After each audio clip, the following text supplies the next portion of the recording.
समुद्र मंथन की विस्तृत कथा। नमस्कार दोस्तों, आज हम आपको हिंदू पौराणिक कथाओं की सबसे अद्भुत और रोमांचक कथा सुनाने जा रहे हैं। समुद्र मंथन की कथा। ये कहानी देवताओं और असुरों के बीच हुए एक महान प्रयास की है, जिससे अमृत, धन और कई दिव्य वस्तुएं प्राप्त हुई। लेकिन इसके पीछे संघर्ष, ज्ञान और धैर्य की गहरी सीख छिपी है।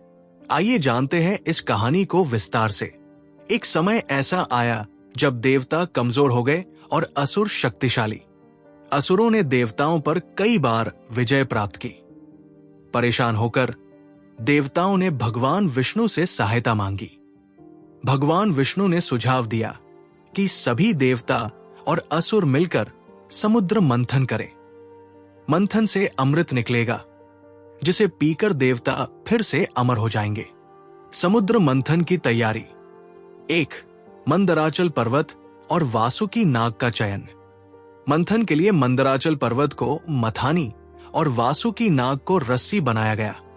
देवता और असुर दोनों ने पर्वत को समुद्र में स्थापित किया। लेकिन जैसे ही मंथन शुरू हुआ, पर्वत समुद्र में डूबने लगा। 2. भगवान विष्णु का कच्छप अवतार। तब भगवान विष्णु ने कच्छप, कछुआ का अवतार लिया और मंदराचल पर्वत को अपनी पीठ पर सहारा दिया।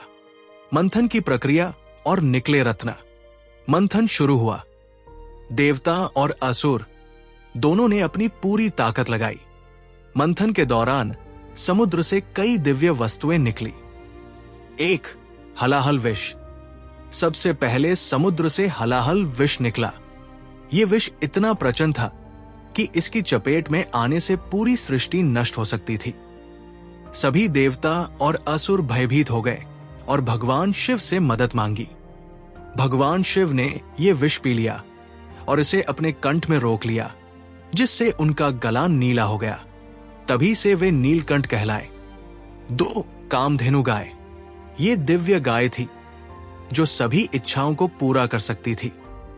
इसे ऋषियों को दिया गया। 3. उच्चैःश्रवा घोड़ा। ये 7 सिरों वाला दिव्य घोड़ा था, जिसे असुरों ने लिया। 4. ऐरावत हाथी। ये सफेद रंग का दिव्य हाथी था, जिसे भगवान इंद्र ने लिया। 5. कौस्तुभ मणि। ये एक दिव्य रत्न था, जिसे भगवान विष्णु ने अपने कंठ में धारण किया। 6. कल्पवृक्ष। ये दिव्य वृक्ष सभी इच्छाएं पूरी करता था। इसे स्वर्ग में स्थापित किया गया। 7. अप्सराएं। दिव्य अप्सराएं निकली, जो स्वर्ग लोक में रहने लगी। 8. लक्ष्मी माता। मंथन के दौरान माता लक्ष्मी का प्रकट होना सबसे शुभ घटना थी। उन्होंने भगवान विष्णु को अपना पति चुना। 9. वरुण कुंभ। इस कुंभ में दिव्य जल भरा था। 10. अमृत। अंत में मंथन से अमृत प्राप्त हुआ। ये अमृत ही देवताओं और असुरों के बीच संघर्ष का मुख्य कारण बना। अमृत के लिए संघर्ष। जब अमृत निकला तो असुरों ने इसे हथियाने की कोशिश की। तब भगवान विष्णु ने मोहिनी रूप धारण किया।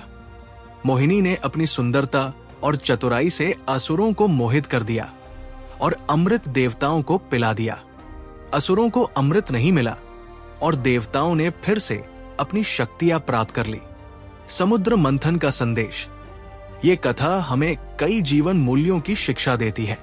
सहयोग और धैर्य। जब देवता और असुर साथ आए, तभी समुद्र मंथन संभव हो सका। समस्या समाधान। भगवान शिव और भगवान विष्णु ने अपनी बुद्धिमत्ता से संकटों का समाधान किया। संघर्ष के बाद सफलता। समुद्र मंथन से पहले विष निकला, लेकिन अंत में अमृत भी मिला। तो दोस्तों, ये थी समुद्र मंथन की कहानी, जो हमें सिखाती है कि कठिनाइयों का सामना करके ही सफलता प्राप्त की जा सकती है।